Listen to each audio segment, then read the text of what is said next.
While school districts across the U.S. have been forced to adapt and move lessons online, a new study shows some students are missing out. A testing nonprofit says students are falling behind in one subject more than another.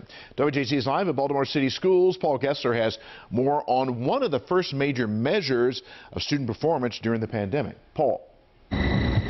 Vic, we share this study with you even as researchers warn that the findings are likely worse than they show, because they say so many poor and minority students are simply missing from this data.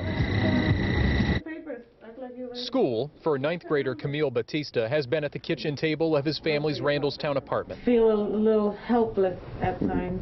A little hopeless. Mom, Rosario, feels her special needs son is falling behind. What's the alternative here? Nobody prepared for this. I totally understand, but I feel that my child is suffering because he's not getting the help that he really needs. A study released Monday by a testing nonprofit shows students are performing the same in reading, but math scores are about 5 to 10 points lower than students tested last year. Rosie says that's the case for Camille, too. You can only push them but so far at home. And math is different than reading development in that the skills are much more sequential. If you miss, step A, it's harder to get to step B. Researcher Karen Lewis warns the data has a blind spot.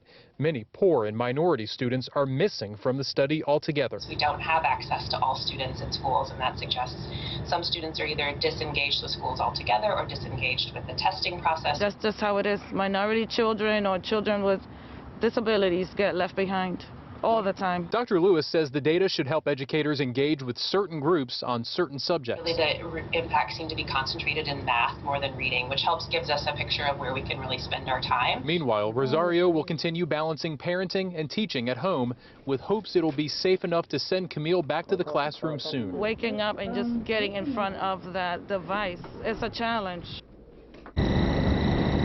Now, the national study recommends local school districts run their own studies to determine just where and how students are falling behind.